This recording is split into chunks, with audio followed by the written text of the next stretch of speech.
রয়েছে এবং সরাসরি প্রথমেই সেই জায়গার ছবি আপনাদের দেখাবো যেখানে এখনো পর্যন্ত উত্তপ্ত হয়ে রয়েছে পরিস্থিতি। প্রথমে একটু ছবিটা দেখাই। দেখুন, এখনো পর্যন্ত যা দাবি এরা করছেন, পরিষ্কারভাবে বলছেন যে এসএসসি ভবনের ভেতর থেকে একজন আধিকারিককেও বাইরে বেরোতে দেব না যতক্ষণ না পর্যন্ত সম্পূর্ণ তালিকা এরা প্রকাশ করছেন। কথা দিয়েছিলেন, কথা তো রাখতেই হবে। বলেছিলেন যে আজকের মধ্যে সম্পূর্ণ তালিকা সামনে আসবে, যোগ্যকে অযোগ্যকে, কিন্তু কথা রাখছেন না। কথা রাখেননি এসএসসির আধিকারিকরা, কথা রাখেননি এসএসসি চেয়ারম্যান। ফলে সমস্ত ক্ষোভ এই মুহূর্তে এসএসসি ভবনের বাইরে আছড়ে পড়ছে। আর যে ছবি দেখতে পাচ্ছেন, বারবার কথা বলা হচ্ছে যে কোনোভাবেই একজনকেও বাইরে বেরোতে দেওয়া হবে না আধিকারিকদের মধ্যে। কিছুক্ষণ আগে একটা ছবি ধরা পড়েছে, সেখানে খুব স্পষ্ট দেখা যাচ্ছিল যে একজন আধিকারিক বাইরে বেরিয়ে আসার চেষ্টা করেন এবং আবারও উত্তপ্ত হয়ে ওঠে পরিস্থিতি। বারবার যে কথা এরা বলছেন যে বাইরে বেরোতে দেব না, তালিকা দিন তারপর বাইরে যান। কি অবস্থা ওখানে, কি দাবি করছেন যারা যোগ্য, কি বলছেন তারা? এই যোগ্যতার বিচার, এই অযোগ্য কারা, যোগ্য কারা, এটা যদি আজকে নির্ধারণ করা সম্ভব হয় তাহলে কেন এতদিন হয়নি, কেন এতদিন হলো না? বিরোধী রাজনৈতিক দল থেকে শুরু করে যারা চাকরি হারিয়েছেন তারা প্রশ্ন তুলছেন। আজকে প্যানেল শুরু করব, আমাদের সঙ্গে যারা উপস্থিত রয়েছেন তাদের সঙ্গে আলাপও আপনাদের করাবো, কিন্তু এই প্রশ্নের উত্তর আজকে খোঁজার চেষ্টা করব যে চাপে পড়ে এই পরিস্থিতি, এসএসসির যে অভিযোগ সামনে আসছে, কোন চাপ, কার চাপ, কেনই বা চাপ? কাউকে আড়াল করার চেষ্টা হচ্ছে কি, যে অভিযোগ বারবার করছেন এরা? আমাদের সঙ্গে আজকে প্যানেলে উপস্থিত রয়েছেন বিজেপির তরফ থেকে মুখপাত্র দীপ্তিমান বসু। দীপ্তিমান, তাকে প্রথমেই স্বাগত জানাই আমার অনুষ্ঠানে। আমাদের সঙ্গে রয়েছেন তৃণমূলের তরফ থেকে মুখপাত্র সম্রাট চক্রবর্তী। সম্রাট দাকে স্বাগত জানাই। রয়েছেন জন্টু বড়াইক, অধ্যাপক, রাজনৈতিক বিশ্লেষক। জন্টু দাকে স্বাগত জানাবো। এবং সরাসরি এই এসএসসি ভবনের বাইরে থেকে আমাদের সঙ্গে চাকরিহারা শিক্ষক সুমন বিশ্বাস রয়েছেন। সুমনদার সঙ্গে এর আগেও কথা বলেছি, প্যানেল করেছি, এবং সুমনদা খুব নির্দিষ্টভাবে সেই সময় আপনারা দাবি করেছেন। আরও একবার স্বাগত জানিয়ে আপনার কাছ থেকে সরাসরি যেটা প্রথমে জানতে চাইবো, এই মুহূর্তে দাঁড়িয়ে যে প্রতিশ্রুতি এসএসসি রাখার কথা বলেছিল, আজকে সন্ধ্যে 6টার সময় প্যানেল প্রকাশ করার, তালিকা প্রকাশ করার কথা বলেছিল, তারা সেই প্রতিশ্রুতি রাখতে পারছে না, পারেনি অন্তত এখনো পর্যন্ত। নির্দিষ্টভাবে এসএসসি তরফ থেকে কি বলা হচ্ছে আর আপনারা কি চাইছেন?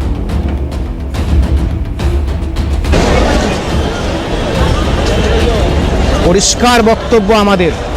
রাজ্যের মুখ্যমন্ত্রী সত্যের মুখোমুখি হতে ভয় পান। কেন? চেয়ারম্যান স্যার আমাদের সাথে বৈঠকে বলেছেন যে যোগ্যদের অযোগ্যদের নিখুঁত নির্ভুল তালিকা তার কাছে প্রস্তুত, এবং ওএমআর যে 22 লক্ষ রয়েছে সেই মিরর কপি তিনি দেবেন, মুখ্যমন্ত্রীর অনুমোদন হলেই তিনি দেবেন। সুতরাং মুখ্যমন্ত্রী সত্যের মুখোমুখি হতে যে ভয় পান, এটা আজকে প্রমাণিত। আমাদের পরিষ্কার বক্তব্য, যারা সুপ্রিম কোর্টে অযোগ্য হিসেবে চিহ্নিত তাদেরকে অবিলম্বে টার্মিনেশন করতে হবে। কিন্তু আপনারা সুমনবাবু ভরসা রাখতে পারলেন না কেন, পারছেন না কেন? নেতাজি ইন্ডোরে দাঁড়িয়ে মমতা বন্দ্যোপাধ্যায় যে প্রতিশ্রুতি আপনাদের দিয়েছিলেন, সেই প্রতিশ্রুতিকে কেন ভরসা করতে পারছেন না?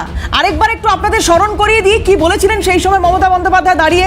আরেকবার একটু আমার দর্শকদেরও দেখাতে চাইবো, শোনাতে চাইবো। আমি আসবো সুমনবাবু, তার আগে মমতা বন্দ্যোপাধ্যায় নেতাজি ইন্ডোরে দাঁড়িয়ে কি বলেছিলেন শোনাই। যোগ্য তাদের চাকরি নিশ্চিন্ত করার দায়িত্ব সরকারের। পরিষ্কার বলছি, কোনো রাগ নেই। সুপ্রিম কোর্টের আইন অনুযায়ী করব।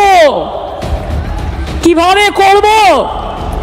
যখন কেউ পথ দেখায়, পথের মধ্যেই পথ খুঁজে নেয়।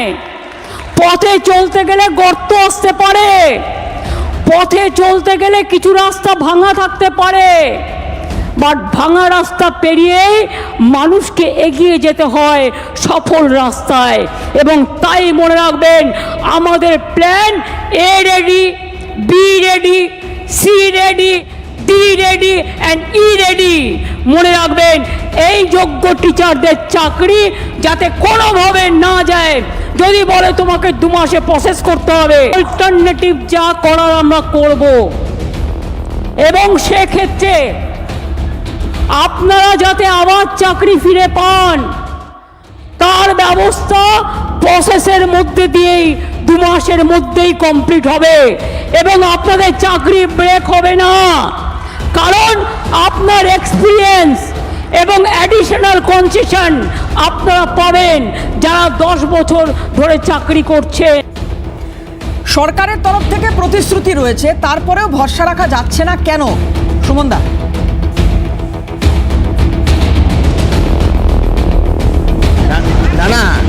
আমি বলবো তো, হ্যাঁ বলুন বলুন। সরকারের প্রতিশ্রুতি, মুখ্যমন্ত্রী সব ভাওতাবাজি, এগুলো সব ললিপপ, এগুলো সব ললিপপ। মুখ্যমন্ত্রী যোগ্য থেকে যোগ্যতম শিক্ষকদের ভলান্টারি কাজের নিদান দিয়েছেন। সুতরাং মুখ্যমন্ত্রী এসব ভাওতাবাজি বন্ধ করে যোগ্য অযোগ্যদের তালিকা তিনি দিয়ে দিন। কিন্তু সুমন বাবু, যত প্রসেস করতে তো একটা মিনিমাম টাইম লাগবে, সেই সময়টুকু তো আপনাকে দিতে হবে, আপনাদের দিতে হবে। প্রসেস করার মিনিমাম টাইমটুকু তো আপনাদের দিতে হবে। না না, সময় অনেক পেয়েছে দিদি। 2024 সালের 22 এপ্রিল এই প্যানেল বাতিল, আজকে 21 এপ্রিল 2025 সালের 1 বছর সময় পেয়েছে। কি বলছেন মুখ্যমন্ত্রী সময় পায়নি? মুখ্যমন্ত্রী সত্যের মুখোমুখি হতে ভয় পান। ওএমআর মিরর কপি প্রকাশ করলে দুর্নীতি প্রকাশিত হয়ে যাবে বাংলার মানুষের কাছে। বাবু, আমি আপনার কথাকে সম্মান জানিয়েই বলছি, মামলা দীর্ঘদিন ধরে চলেছে। মামলার পরে একটা পর্যবেক্ষণ সামনে আসবে, তার পরবর্তী পদক্ষেপ কি হবে সেইটা তো আগে থেকে কারোর পক্ষে বোঝা সম্ভব নয়।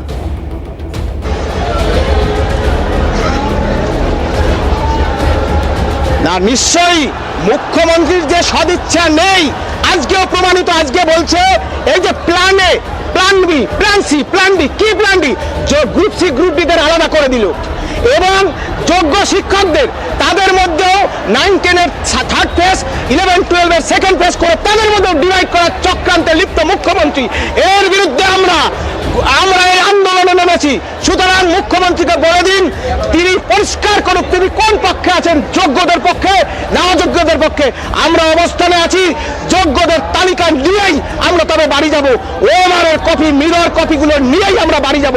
মুখ্যমন্ত্রীকে বলে দিন, না পারলে ক্ষমতা ছেড়ে চলে যেতে বলুন মাননীয় সুমন মুখ্যমন্ত্রী। বাবু, যদি সরকারের সদিচ্ছা না থাকে তাহলে সরকার নেতাজি ইন্ডোরে দাঁড়িয়ে, আমি মমতা বন্দ্যোপাধ্যায়ের কথাই বলছি, নেতাজি ইন্ডোরে দাঁড়িয়ে যে কথাগুলো বলেছিলেন, যদি সদিচ্ছা না থাকে, যদি সত্যি করার কিছু না থাকে, তাহলে ওই কথাগুলো নেতাজি ইন্ডোরে দাঁড়িয়ে এতগুলো মানুষের সামনে বলা, এবং যেটা মিডিয়া দ্বারা গোটা রাজ্যের মানুষ, দেশের মানুষ দেখছে, বলা সম্ভব কি? আমি আরো একবার স্মরণ করাবো, নেতাজি ইন্ডোরে মমতা বন্দ্যোপাধ্যায় আপনাদের জন্য কি কথা বলেছিলেন, দেখুন। এদের বিশ্বাস করবেন না, এরা দুমুখে কেউটে সাপ। আমরা এক নয়, এটা মাথায় রাখবেন। আম গাছে কখনো আমরা ফলে না, আর আমরা গাছে কখনো আম ফলে না, এটা মাথায় রাখবেন। এবং তাই এই কেসটাও আমরা লড়বো, just like a royal Bengal tiger. Case লড়ার কথা উনি বলছেন, এই কেস আবারও উনি বলছেন যে এই কেস লড়বো। আমি সম্রাটদার কাছে আসি। সম্রাটদা, আর কি করার আছে এরপরে সরকার? দেখুন, আজকে চাকরিহারা শিক্ষক, তার যারা রয়েছেন যোগ্য চাকরিহারা শিক্ষক, প্রত্যেকের প্রতি সমবেদনা জানাই। এবং আমি তাদেরকে প্রথমেই বলি, আপনারা মাননীয় মুখ্যমন্ত্রীর উপর ভরসা রাখুন, কারণ মুখ্যমন্ত্রী আপনাদের পাশে আছেন। এখনও পর্যন্ত এরকম পরিস্থিতি তৈরি করার কোনো কারণ আমি দেখছি না যে এত উত্তেজনা সৃষ্টি করার। একটু অপেক্ষা করুন, একটু ধৈর্য ধরুন। রাজ্যের মাননীয় মুখ্যমন্ত্রী প্রত্যেক যোগ্য শিক্ষকের পাশে থাকবেন, এই বিশ্বাস নিয়ে বাংলা অধিকাংশ মানুষ আছে। আমি উল্টো দিক থেকে বলি, যোগ্য অযোগ্য নির্ধারণ করার দায়িত্ব এসএসসির নাকি সিবিআইয়ের? সিবিআই কাদের পয়সায় চলছে? সিবিআই আমার আপনার করের টাকায় চলছে। আমি আর্টিকেল 20/3, সিবিআই এখানে এসএসসি, একটা এসএসসির বিরুদ্ধে অভিযোগ, এসএসসির বিরুদ্ধে যখন অভিযোগ, তাহলে অভিযুক্ত যোগ্য অযোগ্য নির্ধারণ করবে নাকি আমাদের পয়সায় লালিত পালিত সিবিআইয়ের আধিকারিক যারা রয়েছেন তারা যোগ্য অযোগ্য নির্ধারণ করবে? Article 20/3 ensures that no person accused of an offence shall be compelled to be a witness against themselves. তাহলে এসএসসির থেকে বেশি দায় বা দায়িত্ব বর্তায় সুপ্রিম কোর্ট এবং সিবিআইয়ের যোগ্য অযোগ্য নির্ধারণের ক্ষেত্রে। রাজ্যের মাননীয় মুখ্যমন্ত্রী ভরসা দিয়েছেন আপনাদের প্রত্যেককে যে আপনারা ধৈর্য ধরুন। আমি যদি মামলার প্রাথমিক পর্যায়ে আসি, প্রাথমিকভাবে এই এসএসসির বিরুদ্ধে এই মামলাটা যিনি করেন তিনি বৈশাখী ভট্টাচার্য। আপনারা সকলেই হয়তো এতদিনে তার নাম জেনে ফেলেছেন যে বৈশাখী ভট্টাচার্য এই মামলাটা করেন। তো বৈশাখী ভট্টাচার্যর আজকের দিনে বয়স কত? 57 বছর বয়স। আমি যদি 9 বছর আগে ধরি, বৈশাখী ভট্টাচার্যের বয়স হচ্ছে 48 বছর। তাহলে 48 বছরের বৈশাখী ভট্টাচার্য 2016 সালের এসএসসিতে কীভাবে মামলা করার অনুমতি পেলেন এবং পরবর্তীতে, এবং কোনো রকম ক্যাটাগরিতেও তিনি পড়েন না। এবং বৈশাখী ভট্টাচার্য কে? তিনি কি পরীক্ষার্থী? না, তিনি কি শিক্ষক? তাও না, একজন প্যারা টিচারের মামলাটাকে ধরে এগোনো হয়েছে। আমি আবার আপনাদের কাছে বলছি, এখনও পর্যন্ত এসএসসি অফিসিয়ালি কিছু জানায়নি, কাজে এই উত্তেজনা প্রশমন করুন, রাজ্যের পরিবেশ পরিস্থিতি ঠিক রাখুন, রাজ্যের মাননীয় মুখ্যমন্ত্রী মমতা বন্দ্যোপাধ্যায়ের ওপর ভরসা রাখুন এবং যোগ্যদের পক্ষে মাননীয় মুখ্যমন্ত্রী মমতা বন্দ্যোপাধ্যায় থাকবেন। বেশ, আমি আসবো সরাসরি, একবার এসএসসি ভবনের দিকে নজর রাখি। পর্যন্ত তাহলে আপনি লিস্ট করতে হলে আপনাকে এখনই এই লিস্টটা তৈরি করতে হবে, কারা কারা স্কুলে যাবে সেই লিস্টে আপনি কবে করছেন? উনি বলছেন আজকে আমি কোনো উত্তর দিতে পারছি না, উনি নির্দিষ্ট করে কিছু বলেননি। আমরা পরিষ্কার ওনাকে একটা প্রস্তাব দিয়েছি যে নট স্পেসিফিক্যালি টেন্টেড, সুপ্রিম কোর্টের জাজমেন্টে যেটা উল্লেখ করেছে সেই টার্মটা ইউজ করে আপনি একটা লিস্ট করুন যারা যোগ্য শিক্ষক শিক্ষিকা বা শিক্ষাকর্মী, তারপরে আপনি 5 দিন বা 7 দিনের একটা টাইম দিন, আপনি নোটিশ করুন যে এই যে নন টেন্টেড বা নট স্পেসিফিক্যালি টেন্টেড এদের বিরুদ্ধে যদি কারোর কোনো অভিযোগ থাকে বা কোনো টেন্টেড থাকে তাহলে আপনারা 1 সপ্তাহ বা 5 দিনের মধ্যে আপনারা অভিযোগ জানান স্কুল সার্ভিস কমিশনের অফিসে বা মেল করুন। সেই টাইমটার পরে আর কোনো অভিযোগ গ্রাহ্য হবে না সেই বলে একটা নোটিশ করুন। তারপরে যদি কোনো অভিযোগ না আসে, অভিযোগ আসলে সেটা রেকটিফাই করুন, না আসলে তারপরে আপনি এই লিস্টটাকে আনটেন্টেড ঘোষণা করুন। এইটা যতক্ষণ না আপনি করছেন আমরা কিন্তু বাইরে অবস্থান চালাবো, আমাদের স্বচ্ছ তালিকা না পাওয়া পর্যন্ত আমাদের এই অবস্থান চলবে, এটা পরিষ্কার জানিয়ে এসছি।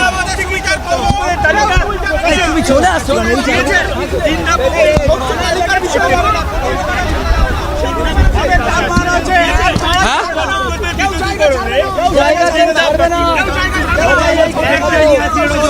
একদম বেসলেস কথাবার্তা কোথা থেকে পেয়েছেন জানি না। প্রথমে আমরা যখন লিগালি টার্মগুলো ইউজ করলাম, সুপ্রিম কোর্টের জাজমেন্টটা পড়ে ওনাকে বোঝালাম, উনি বললেন আমাকে লয়ার বুঝিয়েছে।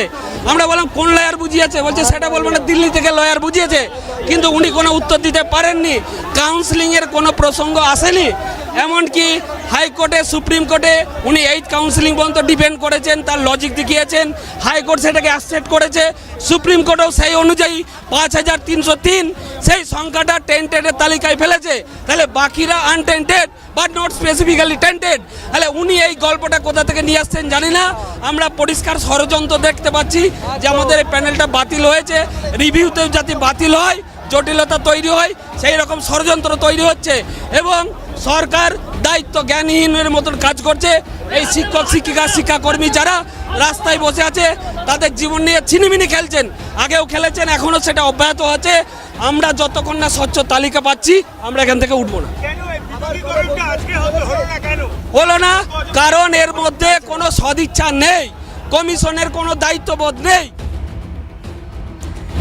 বেশ, খুব সম্ভবত এই মুহূর্তে যে যিনি বক্তব্য রাখছিলেন হয়তো তিনি ভেতরে গিয়েছিলেন এবং যে কথা হয়েছে ওনাদের মধ্যে তারই একটা জিস্ট খুব সামান্য আসলে ঝন্টুদার কাছে যাবো। না, আমি বলছি দেখুন, আমার পূর্ববর্তী বক্তা তৃণমূলের ইনি কিন্তু আমার মনে হয় উনি না জেনেই এইগুলো করছেন।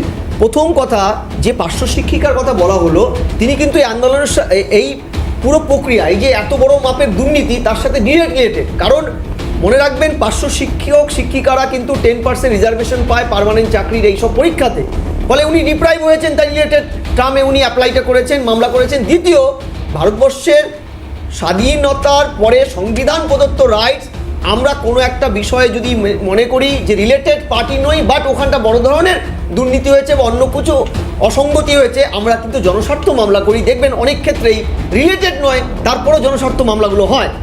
দ্বিতীয়, উনি বলছেন যে যারা আর্টিকেল 12 অর্থাৎ অ্যাপয়েন্টমেন্ট অথরিটি এসএসসি বা রাজ্য সরকার, তারাই যেহেতু দুর্নীতিটা করেছে, তাদের দেওয়া তথ্য কেন ভ্যালিড হবে? উনি তথ্য বলেছেন এবং সঠিক। প্রশ্নটা হচ্ছে সিবিআই কিন্তু 9,500 ডাটা স্ক্যান থেকে গিয়ে উদ্ধার করে আনা ডকুমেন্টস এনেছিল, হাইকোর্টের ধাতানি খেয়ে এসএসসি এটার এই 9,500-এর আপলোড ভার্সন এখনও দেখুন এসএসসির ওয়েবসাইটে আছে। 0 পেয়ে চাকরি পেয়েছে, ডিইসি গ্রুপ একাধিক আছে।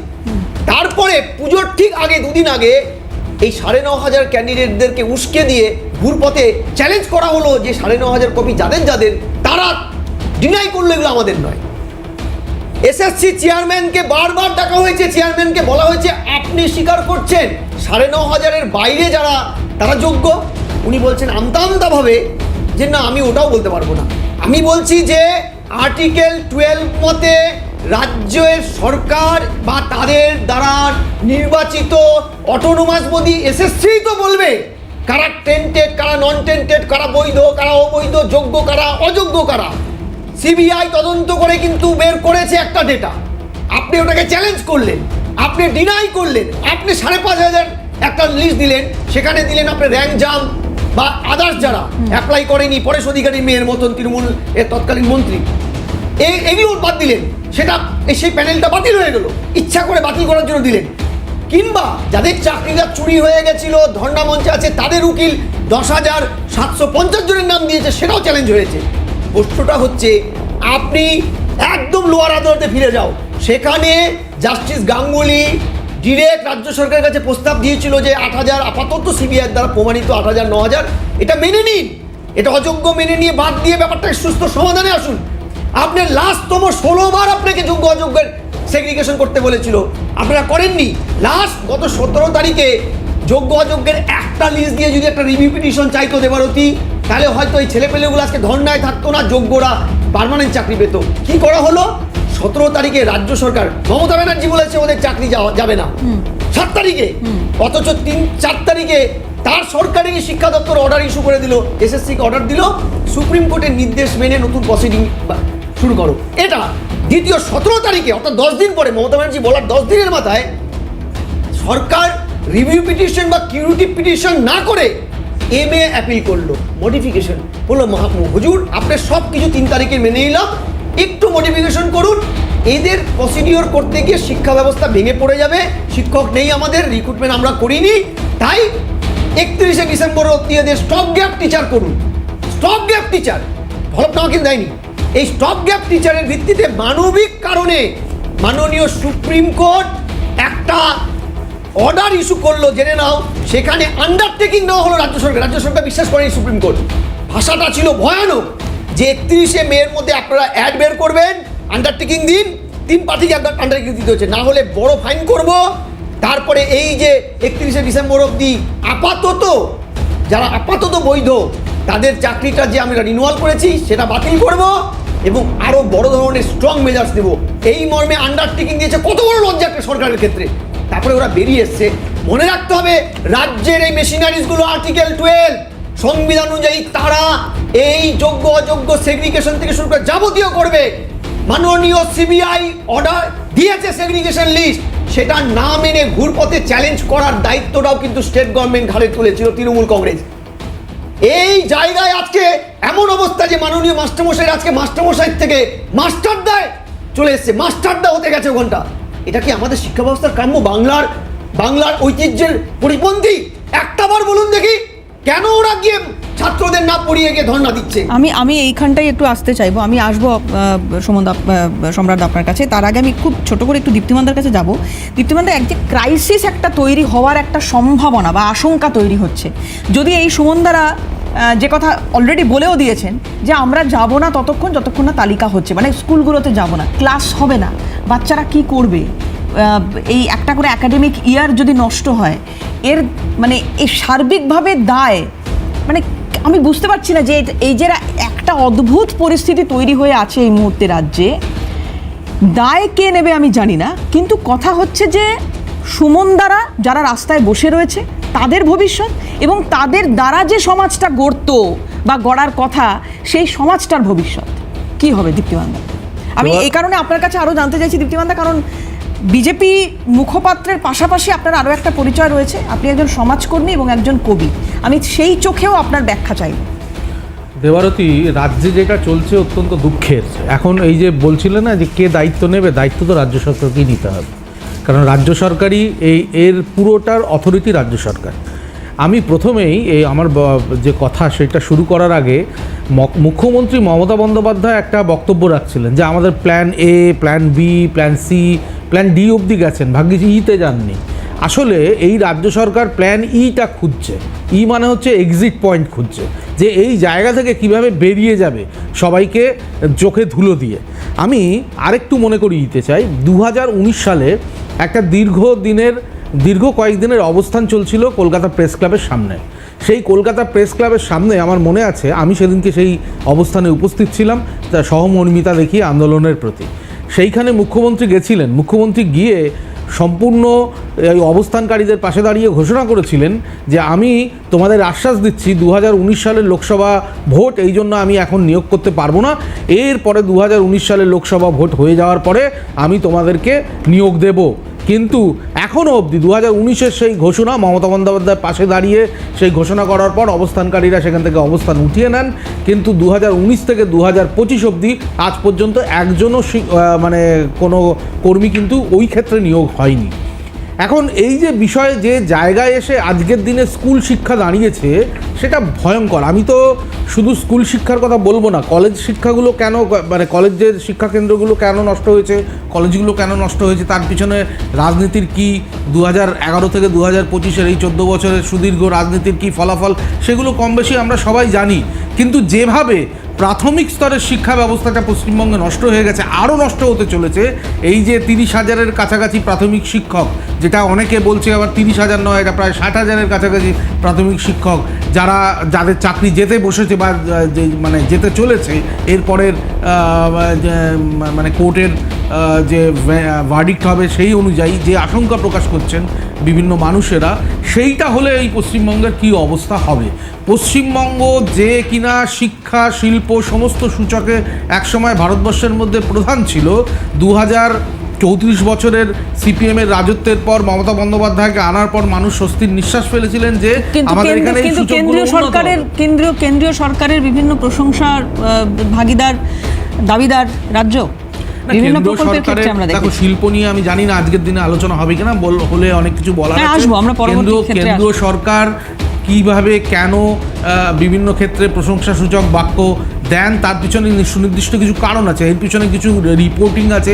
সেই রিপোর্টিংরা কোন কোন আইএস আইপিএসরা করেন আমরা জানি, আমরা কিছুটা জানি কোন কোন কোন মানে শিল্পের ক্ষেত্রে বা বিভিন্ন ক্ষেত্রে এই যে প্যারামিটারগুলো হয়, এই প্যারামিটারগুলোর ক্ষেত্রে রিপোর্টিংটা একটা গুরুত্বপূর্ণ ভূমিকা বহন করে। এই রিপোর্টিংয়ের জন্য কিন্তু অনেক ক্ষেত্রে এই প্যারামিটারগুলো অনেক ভালো দেখায়, যার ফলে অনেক প্রশংসাসূচক বাক্য আসে কেন্দ্রীয় সরকারের বিভিন্ন জায়গা থেকে, সেটা আমরা আগে দেখেছি। কিন্তু এই জায়গার পরিস্থিতি কি আছে, পশ্চিমবঙ্গের দুর্নীতিতে যে অবস্থান এই মুহূর্তে, আমাদের এই যে জায়গায় অবস্থান আছে, যে জায়গায় সাধারণ মানুষের অবস্থান আছে, সেটা তো ভয়ঙ্কর। আমরা প্রত্যেকটা ক্ষেত্রে পিছনের দিকে হেঁটে চলেছি। না, বুঝতে পেরেছি, রাজনৈতিক কম্পালশন থেকে হয়তো এই নিয়ে চর্চা আগামী দিনেও করতে হবে আপনাদের, বা আগেও করেছেন। কিন্তু কথা হচ্ছে এই যে দুর্নীতির অভিযোগগুলো উঠছে, তারপরে একটার পর একটা নির্বাচনী বৈতরণীয় তৃণমূল কংগ্রেস হৈ হৈ করে পার করে যাচ্ছে, এবং এই যে সিবিআই বলুন, ইডি বলুন, কেন্দ্রীয় তদন্তকারী সংস্থা বলুন, তাদের ভূমিকা নিয়ে বারবার প্রশ্ন উঠছে। এটার তো একটা শেষ আছে। যদি সত্যি দুর্নীতি হয়ে থাকে তাহলে তো সেই মাথাগুলো সামনে আসবে, ধরা পড়বে। এই যে একটার পর একটা জামিন দেখলাম আমরা, এই আজকে শিক্ষা দুর্নীতি নিয়ে কথা হচ্ছে, একটার পর একটা জামিন দেখেছি, পার্থ চট্টোপাধ্যায় জামিনের জন্য দিন গুনছেন, তো লাভের লাভ তো কিছু হচ্ছে না। আমার প্রশ্ন হচ্ছে, যদি তালিকাতে যোগ্য অযোগ্য আলাদা করা যায় তাহলে এতদিন কেন হয়নি? আগেই আলাদা করা তালিকা কোর্টে দিলে এত ঝামেলাই হতো না। মাইনে বন্ধ আমার স্ত্রীর মাইনে হচ্ছে না মাসে, তো সে যোগ্য অযোগ্যের মধ্যে পড়ে না। কিন্তু যোগ্যদের সাথে কি হবে, অযোগ্যদের সাথে কি হবে সরকার ঠিক করতে পারেনি। তার ফলে যারা আগেও চাকরি পেয়েছে তাদেরও মাইনে বন্ধ। যে স্কুলে যোগ্য বা অযোগ্য টিচার ছিল 26,000 চাকরি চলে গেছে, সব স্কুলের মাইনে বন্ধ। ভাবুন তো কি অবস্থা। সম্রাটদের কাছে আসবো, সম্রাটের মধ্যে কিছু বলতে চাইছিলেন। হ্যাঁ, আমি একটু বলি যে ঝন্টুবাবু যে কথাটা বললেন, যে আমি যুক্তিটা আসি। প্রথম কথা হচ্ছে, আবার একই প্রশ্নে আসি। ঝন্টুবাবু একটা কথা তো মানতে হবে, যে ধরে নিলাম তর্কের খাতিরে এসএসসি যোগ্য অযোগ্যের তালিকা দেয়নি, দিতে চায়নি বা দিতে পারেনি, যাই হোক না কেন, তার জন্যই তো সিবিআই তদন্ত দেওয়া হয়েছিল। সিবিআই তদন্ত করেছে, সিবিআই তথ্য দিয়েছে। তাহলে সুপ্রিম কোর্ট কেন সিবিআই এর তদন্তকে মান্যতা দিল না? যদি সেখানে কোনো গাফিলতি বা সেখানে কোনো বক্তব্য থেকে থাকতো, তাহলে হঠাৎ করে কি প্রয়োজন পড়লো এত তাড়াতাড়ি করে রায় দেওয়ার? সুপ্রিম কোর্টে এরকম বিচার তো এরকম চলছে 18 বছর, 20 বছর, 30 বছর ধরে এরকম বিচার পদ্ধতি চলছে। তা সেক্ষেত্রে তাড়াহুড়ো করে রায় দেওয়া হলো কেন? ঝন্টুবাবু বাংলার কথা বললেন, বাংলার কথাতে আমি বলি, ঝন্টুবাবু 34 বছরে বাংলা দেখেননি? চিরকুটে চাকরি দেখেননি? ঝন্টুবাবু দেখেননি তপন শুকুররা মাস্টার? ঝন্টুবাবু দেখেননি তরিত তোপদাররা মাস্টার? ঝন্টুবাবু দেখেননি সুজন চক্রবর্তী গোষ্ঠী সমেত মাস্টার? তা আমি জানতে চাইছি, এত দুর্নীতির কথা, বাংলার কথা, অথচ 34 বছরের কথা একবারও বললেন না। না, কিন্তু বললেন না আমি এখানটা একটা সেই কথা বলি জন্যই তো সম্রাটদা, যে পরিবর্তন হয়েছে। মানে ওটা দিয়ে তো এটাকে জাস্টিফাই না করা না, আমি জাস্টিফাই করতে চাইছি না। বাংলার কথা বললেন, বাংলার ইতিহাসের কথা বললেন, আমি সেই প্রসঙ্গে কথাটা বললাম। কাজে আমি একটা কথা বলছি, এবং এক্ষেত্রে তো মানে সিবিআই, আবার বলছি, সিবিআই এর তদন্তকে মান্যতা দেওয়া হলো না কেন? তাহলে সিবিআই কি করলো এতদিন? আজও কেন এসএসসির মুখাপেক্ষী হয়ে থাকতে হচ্ছে? জন্টুদা বলুন। আমি আমি হ্যাঁ। বলছি, বামফ্রন্টের 20 বছর 21 বছর এসএসসি হয়নি, কিভাবে চাকরি হয়েছে আমাদের তখন জন্ম অনেক পরে হয়েছে, আমরা শুনেছি ইতিহাস।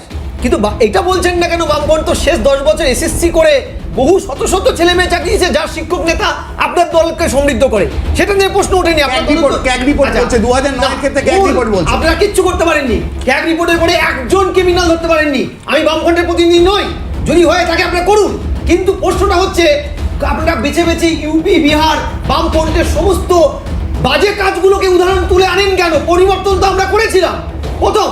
দ্বিতীয় হচ্ছে 9,500 সিবিআই রিপোর্ট দেওয়ার পরে ডিজিটাল অ্যাক্ট অনুযায়ী চ্যালেঞ্জ হয়ে কনভিন্স করতে পারেনি আদালতে, সেটা সিবিআই ব্যর্থতা নয়। ব্যর্থতা হচ্ছে বারবার হলফনামা দিয়ে রাজ্যের 12B অথরিটি এসএসসি স্বতন্ত্র সংস্থা একটা বারের জন্য কনভিন্স করতে পারেনি আদালতকে যে আমরা পরীক্ষা নিয়েছি। ভাবুন কত বড় যে একটা সংস্থা পরীক্ষা নিয়েছে, তালিকা দেয়নি। আরে রেজাল্ট তো দিবেন, রেজাল্ট দেননি, তারপরে বলছেন যে সিবিআই দায়ী। রেজাল্ট দেননি, সিবিআই দায়ী। এটা হতে পারে পৃথিবীর কোনো কোথাও? আমি পরীক্ষা নিয়েছি, আমি চাকরি, একটা ভুয়ো তালিকা দিলেও তো দেবো, দিলাম না, তারপরে বলছি সিবিআই কেন বের করিনি? সিবিআই তো 9,500 বের করেছে। আপনার শিক্ষামন্ত্রী গত সপ্তাহে স্নো পাউডার মেখে বিভিন্ন চ্যানেলে বলেছে সিবিআই লিস্টটা আমরা দেবো। বেশ, তাহলে 26,000 বাতিল হলো কেন? 9,500 যদি সিবিআই দিয়ে দেয়, কে আমরা মানার কে? রায় তো কোর্ট দেবে, আমরা মানার কে? এসএসসি মানেনি। আরে এসএসসি মানবে কেন? সুপ্রিম কোর্ট কি এসএসসির কথা চলে নাকি? সুপ্রিম কোর্ট কি এসএসসির কথা চলে নাকি? অবান্তর অবাস্তব কথা বলছেন। সুপ্রিম কোর্ট সিবিআই যদি যোগ্য অযোগ্য নির্ধারণ করে থাকে, তাহলে সেটাকেই মান্যতা দেওয়া উচিত ছিল সুপ্রিম কোর্টে। মমতা ব্যানার্জির মতো গুলোবেন না। বলছে ল অফ কমন সেন্স অনুযায়ী আইনের চোখটা বাঁধা। আপনি যে কাগজটা দেখাবেন কনভিন্স হয়ে সেই কাগজের ভিত্তিতে অর্ডারটা হয়। আপনি প্রত্যেকটা পড়তে পড়তে দেখুন অর্ডারে কি লেখা আছে। আপনাদের জাল জোচ্চুরি সরকারের প্রত্যেকটা লাইনে লিখেছে মাননীয় সুপ্রিম কোর্ট। তারপরে বলছেন যারা পরীক্ষা নিল তারা রেজাল্ট দিল না, তারা বলছে সিবিআই জানে। সিবিআই 9,500 লিস্ট দিয়েছে, মানেননি আপনারা। বিচার হচ্ছে সুপ্রিম কোর্ট, রায় দেবে সুপ্রিম কোর্ট। আপনি কি গোলাচ্ছেন মানুষ? আমি বুঝতে পারছি না। এসএসসি আমাদের সব হোক না, তাহলে তো এসএসসির বিরুদ্ধে বিচার হচ্ছে, এসএসসি কে অভিযুক্ত করে বিচার হচ্ছে। হোক না, তাহলে সিবিআই 9,000 বললে 26,000 বাতিল হচ্ছে কেন? সেটা পুরো প্যানেল বাতিল হচ্ছে কেন? আপনারা দায়ী। রায় তো কিসের আমরা দায়ী? দেবারতী, বামফ্রন্টের সময় আমি বারবার বলছি এটা প্রি ইনস্টিটিউশনাল করাপশন। বামফ্রন্টের সময় অ্যাপয়েন্টমেন্ট দিত প্রত্যেকটা এমসি, প্রত্যেকটা স্কুলের এমসি, কিন্তু রেকমেন্ড করতো এসএসসি। এরা কি করলো? সমস্ত 4টে জোন উঠিয়ে দিল এসএসসি। তারপরে অ্যাপয়েন্টমেন্ট অথরিটি চেঞ্জ করে আনলো কাদের? পর্ষদকে, যাতে এক জায়গা থেকে দুর্নীতিটা করা যায়, সেন্ট্রালাইজ।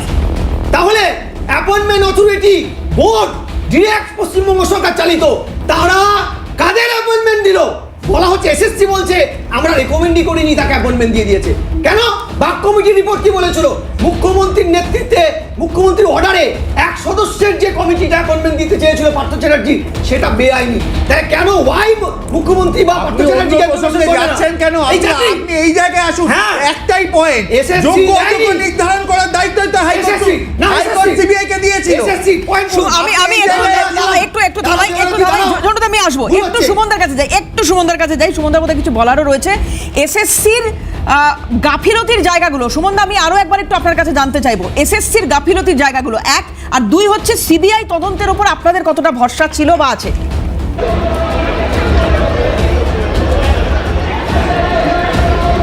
প্রথম কথা, এসএসসি হচ্ছে একটি অটোনমাস বডি। এটা এখন আর অটোনমাস বডি নেই। এই চেয়ারম্যান সাহেব ভদ্রলোক, তিনি আমাকে জানিয়েছেন 2 ঘন্টার বৈঠকে ওএমআর এর মিরর কপি আছে, তিনি প্রকাশ করবেন, কিন্তু বলছেন মমতা বন্দ্যোপাধ্যায়ের, আমাদের মুখ্যমন্ত্রীর অনুমোদন ছাড়া পারবেন না। যোগ্য অযোগ্যের তালিকা তিনি তৈরি, কিন্তু আজকে দেখছেন কি টালবাহানা করছে। সুতরাং এটা একটা প্রশ্ন। 2 নম্বর সিবিআই এর যে আরজি করের আন্দোলন বাংলার মানুষের মনে আছে। আমি বলছি আরজি করের সেই এটার মধ্যে শিক্ষামন্ত্রী কোথায়? রাজারহাট না, আপনি যে কথা বলছেন সুমনদা, আপনি যে কথা বলছেন যে এসএসসি চেয়ারম্যানের সঙ্গে আপনার কথা হয়েছে, উনি বলেছেন নাকি আপনাকে যে মুখ্যমন্ত্রীর কনসেন্ট ছাড়া উনি এটা করতে পারবেন না বা বার করতে পারবেন না, কিন্তু এখানে তো শিক্ষামন্ত্রী মাঝখানে থাকার কথা। শিক্ষামন্ত্রী কোথায়? হ্যাঁ, শিক্ষামন্ত্রীর কোনো ভ্যালুই নেই। প্রাপ্ত বসু মাননীয় উচ্চশিক্ষামন্ত্রী, তার কোনো গুরুত্ব নেই। তাকে নিজেকে জিজ্ঞেস করুন। তাহলে আপনারা বৈঠক করলেন কেন শিক্ষামন্ত্রীর সঙ্গে? আজকে যখন আপনি বলছেন শিক্ষামন্ত্রীর ভ্যালু নেই, তাহলে বৈঠকের দিন সেটা তো মনে করা উচিত ছিল দাদা।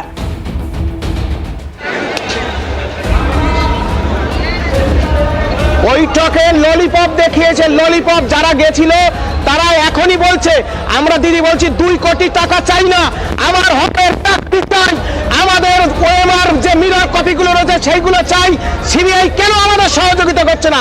দেশের প্রধানমন্ত্রী কেন বিবৃতি দিচ্ছে না? যোগ্যদের চাকরির জন্য, চাকরি বাঁচানোর জন্য রাষ্ট্রপতি কেন আমাদের পাশে দাঁড়াচ্ছে না? আমাদের পরিষ্কার বক্তব্য, আমাদের চুরি হওয়া চাকরি, মমতা বন্দ্যোপাধ্যায় আমাদের মুখ্যমন্ত্রী, তার নাকের ডগায় বসে নেতা মন্ত্রীরা চুরি করেছে। চোর, ওই পার্থ চ্যাটার্জিরা চোর, তাদের চুরির জন্য আমাদের চাকরি চলে গেছে। সেই চুরি হওয়া চাকরি ফেরতের জন্য আমরা আচার্য সদনে আমরা এখানে অবস্থান করছি যতক্ষণ না যোগ্যদের এবং অযোগ্যদের পৃথক তালিকা দেবে না, মিরর কপিগুলো প্রকাশ করবে না, অযোগ্য যারা চিহ্নিত তাদের টার্মিনেশন করবে না। এই আন্দোলন থেকে আমরা প্রথমবারের জন্য সমস্ত যোগ্যরা এক হয়ে এখানে অবস্থান করছি। সুতরাং মমতা বন্দ্যোপাধ্যায় আমাদের মুখ্যমন্ত্রীকে তার পুলিশ ওই লাঠি, bullet, rubber bullet, tear gas, জলকামান এবং বুলেট নেওয়ার জন্য আমরা তখন তৈরি। এই ক্ষুদিরামের বাংলার ছেলেরা মুখ্যমন্ত্রীকে বলে দেবেন তিনি যেন যোগ্যদের তালিকা, অযোগ্যদের তালিকাটা দিয়ে দেন, মিরর কপি দিয়ে দেন। আর তা না হলে যদি না পারে সেই লজ্জায় আজকে যেন তিনি পদত্যাগ করেন। বাংলার সর্বহারা যোগ্য চাকরিহারা শিক্ষকরা বলছে মুখ্যমন্ত্রী আপনার ওই পদে থাকার কোনো কিন্তু এই মুখ্যমন্ত্রী যখন শালবনীতে শিলান্যাস করছেন তখন এখানকার মানুষ বলছেন এই মুখ্যমন্ত্রী থাকুন। চাকরির প্রতিশ্রুতি দিচ্ছেন তখন এখানকার মানুষ বলছেন এই মুখ্যমন্ত্রী থাকুন। সেটা রাজনীতির কথা আমি জানি না, কিন্তু আপনারা বলছেন মুখ্যমন্ত্রীর পদত্যাগ করা উচিত। রাজনীতির কথা কে বলছে দাদা? ওই যে এসএসসি ঘুঘুর বাসা, তাদের দুর্নীতির কারণে আমাদের চাকরি চলে গেছে। আর আমরা বলবো মুখ্যমন্ত্রী বাবা এটা হয় না, আমি কেন?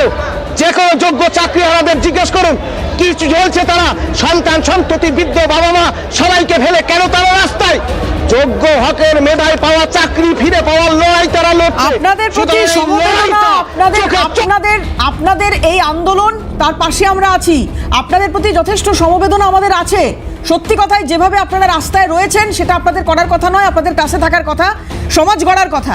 কিন্তু তারপরেও আমি বলবো দাদা, যেটা আপনারা বলছেন সরাসরি মুখ্যমন্ত্রীর পদত্যাগ দাবি করছেন, রাজনৈতিক বক্তব্য কারা রাখছে তাহলে? সুমনদা, এটা তো আপনার গলায় শোনা যাচ্ছে, এ কথা তো আপনি বলছেন দাদা। কোন রাজনৈতিক বক্তব্য না, দেয়ালে যখন কোন রাজনৈতিক বক্তব্য না, আমরা কোন রাজনৈতিক বক্তব্য রাখছি না। দেয়ালে যখন পিঠ থেকে যায় তখন যোগ্য চাকরিটা যখন এই রাষ্ট্রযন্ত্র কেড়ে নেয়, আপনার এটা মনে হচ্ছে তার মানে যে মুখ্যমন্ত্রী পদত্যাগ করলে আপনারা চাকরি ফিরে পাবেন? আমরা বলবেন রাজনীতি করছি, কখনোই নয়। তার আমাদের পরিষ্কার বক্তব্য, তারা তিনি যোগ্যতার তালিকা দিয়ে দিক, পদত্যাগ চাই না। তিনি যোগ্যতার তালিকা, অযোগ্যতার তালিকা দিয়ে দিক, মিরর কপি দিয়ে দিক। মুখ্যমন্ত্রীর সাথে আমাদের কোনো দুশ্মনী নেই। আমরা আমাদের হকের যে চাকরি, সেই চাকরি চুরি করেছে মমতা বন্দ্যোপাধ্যায়, তার সাঙ্গবাঙ্গরা, তাকে দায় নিতে হবে। সেই দায় নিয়ে সকল যোগ্যদের চাকরি বাঁচাতে হবে। পরিষ্কার বক্তব্য, মুখ্যমন্ত্রীর পদত্যাগ আমরা তাহলে চাইবো না। আর যদি না পারেন, পরিষ্কার কথা, যে মুখ্যমন্ত্রী আমাদের হকের পাওয়া চাকরি ফিরিয়ে দিতে পারে না, তার ওই চেয়ারে বসে থাকার কোনো নৈতিক অধিকার নেই। আমি সুমনদা একটু বিরত করি, আপনাকে একটু বিরত করি, সঙ্গে থাকুন। আমি আবার বলবো, মুখ্যমন্ত্রীর পদত্যাগ যখন আপনারা দাবি করছেন, তখন অন্যদিকে শালবনীতে যখন এই পাওয়ার প্রজেক্ট উদ্বোধন হচ্ছে, শিলান্যাস হচ্ছে, তখন এখানকার মানুষ বলছেন মমতা বন্দ্যোপাধ্যায় থাকুন, আমরা চাকরি পাবো এবং এটা আগামী দিনের জন্য একটা নতুন দিশা নির্দেশ করবে। এই শালবনী গোটা বাংলার বুকে, ভারতের বুকে নতুন দৃষ্টান্ত স্থাপন করবে। আমি এই তথ্য বা কিছু রিয়াকশন রয়েছে, আমি একটু শোনাবো। এছাড়াও সেল গ্যাস আসানসোল, দুর্গাপুরে অশোকনগরে ওএনজিসি, বানতলায় লেদার ইন্ডাস্ট্রি, নিউ টাউনে silicon valley, Tajpur, Midnapore east, deep sea port, all are coming. বিশেষ করে আজকের দিনে এই যে পাওয়ার সেক্টর, এটা একটা বড় মাইলস্টোনের পথ দেখাবে। উইল স্পেন্ড অ্যানাদার 48,000 crores, আরো 48,000 কোটি টাকা যার জন্য আমরা খরচ করব। সাগর দিকে আপনারা জানেন মুর্শিদাবাদ ডিস্ট্রিক্ট 660 মেগাওয়াট পাওয়ার সেন্টার তৈরি আছে, প্রায় ফিফথ সেক্টর। বক্রেশ্বর, দুর্গাপুরে 660 মেগাওয়াটের 2টো ইউনিট হবে, বিডিং প্রসেস শুরু হয়ে গেছে। 800 মেগাওয়াট আরো 2টো ইউনিট হবে সাঁওতালদিতে। জিন্দালদের এই পাওয়ার প্রজেক্ট আমাদের বাড়তি চাহিদাকে মেটাতে অনেক সাহায্য করবে। এখানকার সাধারণ মানুষ বলছেন যে যেটা হচ্ছে তাতে শালবনীবাসীর উপকার হবে, নতুন প্রজেক্ট হচ্ছে মানে নতুন কর্মসংস্থান হবে। এত বড় পাওয়ার প্ল্যান্ট হচ্ছে যেখানে অনেক বেকারদের কর্মসংস্থান হবে, পরবর্তীতে এই প্ল্যান্ট আরও বড় হতে পারে এবং কাজের সুযোগ আসবে। আমি দীপ্তিবান্দার কাছে আসবো। দীপ্তিবান্দা, চাকরির সুযোগ তৈরি হোক এই বাংলার বুকে, এটা আমরা চাই, কারণ আমরা বিভিন্ন সময়ে রাজ্যের বাজেট নিয়ে যখন আলোচনা হয়েছে বিভিন্ন সময় দেখেছি, বা যখন এই চাকরিহারারা যে সময় রাস্তায় বসে আন্দোলন করছেন সেই সময় বিভিন্ন তির্যক মন্তব্য রাজ্য সরকারের বিরুদ্ধে এসেছে যে চাকরির সুযোগ তৈরি করা যাচ্ছে না, সেখানে চাকরি হারিয়ে গেল 26,000 শিক্ষকের। তো এই বিষয়টাকে কিভাবে দেখছেন আপনারা?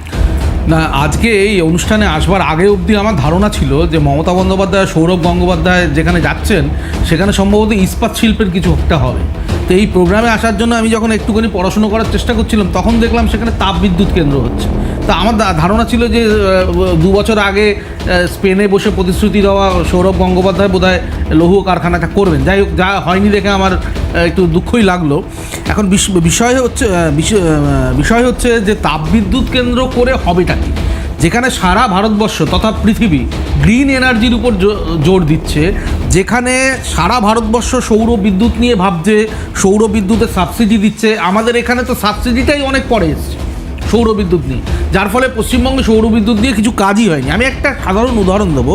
2023 সালে, 2025-এর আগে 2023 সালে আমাদের বিজিবিএস হয়েছিল, যেটা এই শিল্প সম্মেলন। তাতে 3,76,288 কোটি টাকার ঘোষণা হয়েছিল।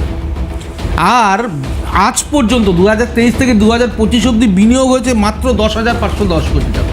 অর্থাৎ সমস্তটাই একটা বায়বীয় ব্যাপার, শুধু ঘোষণাই হয়। এই তাপবিদ্যুৎ কেন্দ্রটাও শেষ পর্যন্ত হবে কিনা, আর হলেও তো সাধারণ মানুষের কোনো উপকার নেই। হলে কি হবে, 2 টাকায় সিএসসির মালিক তিনি বিদ্যুৎ কিনবেন আর 9.5 টাকার উপরে আমাদেরকে বিক্রি করবেন, করে তিনি একটা ওই আইপিএলে দেখেছেন দল কিনেছেন, সারাদিন বসে ওখানেই হাততালি দেন সিএসসির মালিক। এইসবই হবে। সাধারণ মানুষের উপকার কী হবে? তাপবিদ্যুৎ কেন্দ্র দিয়ে সাধারণ মানুষের, যেখানে এই পশ্চিমবঙ্গে বিদ্যুৎ উদ্বৃত্ত, যেখানে আমাদের যে মেগাওয়াট প্রত্যেক দিনের চাহিদা আছে তার তুলনায় আমরা অনেক বেশি বিদ্যুৎ তৈরি করি, প্রোডাকশন করি। তো এই বিদ্যুৎ দিয়ে হবেটা কি? কোনো কলকারখানা নেই, কিছু নেই আমাদের এখানে।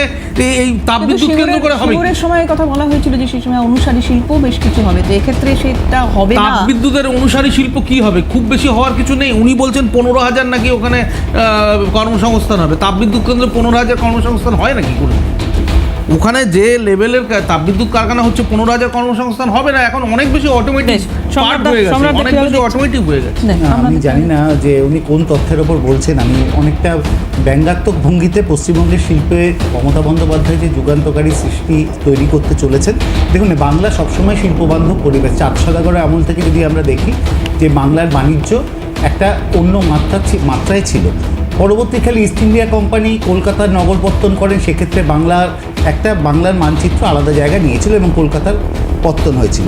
এবং আজকে মমতা বন্দ্যোপাধ্যায় বিজিবিএসের কথা উনি বললেন, আমরা 7ম বিজিবিএস অবধি আমরা জানি 19 লক্ষ কোটি টাকার বিনিয়োগ হয়েছে, তার মধ্যে 13 লক্ষ কোটি টাকার কর্মসংস্থান হয়েছে। উনি চ্যালেঞ্জ করলে আমার কাছে লিস্ট আছে, আপনারা যদি পড়ার সময় দেন তাহলে কি হয়েছে।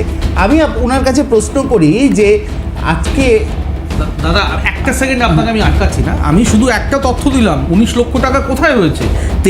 2023-এ 3,76,000 19 লক্ষ কোথায় হয়েছে? 7ম বিজিএসের মধ্যে 2023 ছিল, তার মধ্যে 13 লক্ষ কোটি টাকার হয়েছে। বিনিয়োগ হয়নি, ঘোষণা শুধু হয়েছে। আপনাকে যেমন 2023-এ 3,76,000 কোটি টাকা ঘোষণা করেছে। আপনাকে আমরা ডেটা ফ্যাক্টস এবং আইডিয়াজের উপর কথা বলি, আপনাকে আমি তথ্য দিচ্ছি, না, আপনি দেখে নেবেন। definitely, আমি তো আপনি তথ্য দেখে দিয়েই নেবেন। আপনাকে বলতে পারি। আপনি একটু দেখে নেবেন।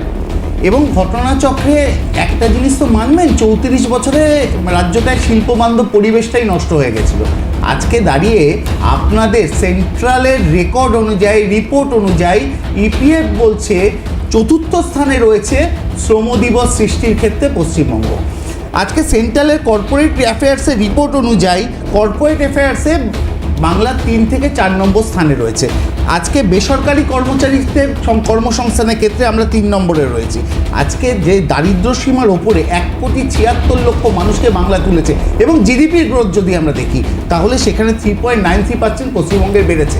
পরিযায়ী শ্রমিকের কথা যদি আজকে বলেন তাহলে পরিযায়ী শ্রমিক রিসিভিংয়ে আমরা 4th, পরিযায়ী শ্রমিক সেন্ডিংয়ে আমরা 9th। তাহলে শিল্প নেই এ কথা কোনো তথ্য দিয়ে আপনারা মানুষকে বোঝাতে পারবেন না। ফ্রডল্যান্ড ডেটা দিয়ে আপনি হয়তো বিক্ষিপ্তভাবে প্রমাণ করার চেষ্টা করতে পারেন, না না, বিক্ষিপ্ত কিন্তু প্রমাণ করার কোনো ব্যাপার নেই। আরে এগুলো আপনাদের সেন্ট্রাল গভর্নমেন্টের রিপোর্ট, আমাদের নয়। আর সেন্ট্রাল গভর্নমেন্টের ওয়েবসাইটে রিপোর্টের উপরে নির্ভর করে। সেন্ট্রাল গভর্নমেন্টের আপনারা রাজ্য সরকার কি রিপোর্ট দিচ্ছে, আমি একবার রাজ্য সরকার কি ডেটা দিচ্ছে তার উপরে ডিপেন্ড করে। আমি রাজ্য সরকারের ডেটা কথা, আপনার সেন্ট্রাল গভর্নমেন্ট কি রিপোর্ট ডেটা দিচ্ছে তার উপর কথা বলুন না। না না, রাজ্য সরকারের ডেটার উপরে নির্ভর করে না, কখনোই নির্ভর করে না। এই ডেটাটা নির্ভর করে কোম্পানিগুলো যে ডেটা ইনপুট দেয় তার উপর। আপনি প্রথমেই ভুল কথা বলছেন। তাহলে সম্রাট দা এখন এই যে বিজেপির নেতারা শ্বেতপত্র প্রকাশ করার কথা বলছে, এটা তাহলে সরকারের দিতে কোনো আপত্তি থাকবে না? না না না, আপত্তি থাকার কোনো প্রশ্নই আসে না। আবার বিজেপি চাইছে বলে দিতে হবে এরকম কোনো বাধ্যবাধকতা নেই। আচ্ছা, হ্যাঁ, অনেক কিছু শ্বেতপত্রের কথা কেন্দ্রীয় সরকারের কাছে বলা হয়েছিল। কর্মসংস্থান নিয়ে এত কথা বলছেন, বছরে 2 কোটি বেকারের চাকরির কথা একবার বেশ, বলছেন না। একদম সময় শেষ, জন্টুদাকে দিয়ে শেষ করবো। আমি ভাবছিলাম যে এই বিষয়টা যদি একদিন আলাদা করে করা হতো তাহলে অনেক কিছু তুলে আনা যেত। শুধু আমি একটা কথাই বলছি যে আজ প্রত্যেকটা যুগে শিল্পের একটা ট্রেন্ড থাকে। আজকের যুগের ট্রেন্ড কিন্তু সমবায় ভিত্তিক শিল্প, যেখানে কর্মসংস্থা বেশি হয়। ভারী শিল্পের মাধ্যমেও যেমন হয় না, তাপবিদ্যুতের তো তাপবিদ্যুৎ তো এমন একটা প্রজেক্ট যেখানে অ্যাবজর্পশন নেই, প্রায় ওয়ান টাইম ইনভেস্টমেন্ট। আমি পরিষ্কার বলছি, শিল্পের জন্য যে উইন উইন সিচুয়েশন দেবারতী রাজ্যে নেই। একটাই উদাহরণ দিয়ে বলছি যে আরাবুলকে মুখ্যমন্ত্রীর সিলিকন ভ্যালিতে দেশ বিদেশের তাবড় শিল্পপতিদের মাঝখানে ডেকে বলতে হচ্ছে, আরাবুল তুমি দেখো ঝামেলা যেন না হয়, এখানে ইনভেস্টমেন্টটা হচ্ছে। অর্থাৎ পুলিশকে তিনি বলেননি পুলিশ মন্ত্রী হিসাবে, আরাবুল তৃণমূলের এক নেতাকে বলতে হয়েছে যিনি বোম বাঁধেন তার কথাতে। আমি বলছি এই জায়গায় আরাবুল নির্ভর জমি নীতি, আরাবুল নির্ভর শিল্পনীতি থাকলে কোনো রাজ্যে প্রতিশ্রুতি আসতে পারে, ইনভেস্টমেন্ট হতে পারে। আরাবুল আর নেই, মানে তার সেই দাপট। আমি বলছি আরাবুল প্রতীকী না, আরাবুলটা ছড়িয়ে আছে রাজ্য জুড়ে। কিন্তু এই উদাহরণটাও তো তৃণমূল কংগ্রেস স্থাপন করেছে যে আরাবুলকে আর সেই জায়গাটা দেওয়া হয় না। প্রশ্ন হচ্ছে আরাবুলটা তো রক্তবীজের মতন, নতুন নতুন আরাবুল তৈরি হয়, ফ্রিজ এলিমেন্ট না। কিন্তু দীপ্তিমানদা একটা বিষয় আপনি বলছিলেন কিছুক্ষণ আগে, শিল্পবান্ধব পরিবেশ বা পরিস্থিতি ইত্যাদির কথা। কেন্দ্রীয় সরকারই তো সেই স্বীকৃতি দিচ্ছে। কোথায় শিল্পবান্ধব পরিস্থিতি, এই পরিবেশ পরিস্থিতি কোথায় কোথায় কেন্দ্র সরকার? সম্রাটদা কিছুক্ষণ আগের উদাহরণগুলো দিচ্ছিলেন পরপর। ব্যাংকের স্টেটমেন্ট অনুযায়ী ব্যাংক শিল্পায়নের প্রতীক, ব্যাংকের রিপোর্টটা কিভাবে জানো? যেখানে ঋণটা বেশি যায়। তুমি আমি যে হাউস বিল্ডিং লোন নেই সেটা ব্যাংকের শিল্পায়নের রেট নয়। পশ্চিমবঙ্গের লাস্ট ডেটা যদি এটা নিয়ে আলোচনা হতো বিস্তারিত করতাম যে লাস্ট ডেটায় রাষ্ট্রায়ত্ত ব্যাংক এবং প্রাইভেট ব্যাংকগুলো কি বলেছে। পশ্চিমবঙ্গে ঋণের পরিমাণ সবচাইতে কম ভারতবর্ষের মধ্যে, বিকজ ইন্ডাস্ট্রিয়াল সেক্টরের ঋণ এ রাজ্যে নেওয়া হয় না। আমার কথা নয়, চ্যালেঞ্জ করুন, আমি সঙ্গেই চাকরি করি, আমি দায়িত্ব নিয়ে বলছি। ডেটা যদি চান দেখা যাক আরেকদিন যদি সময় পাই তাহলে এটা নিয়ে অবশ্যই অনুষ্ঠান হবে।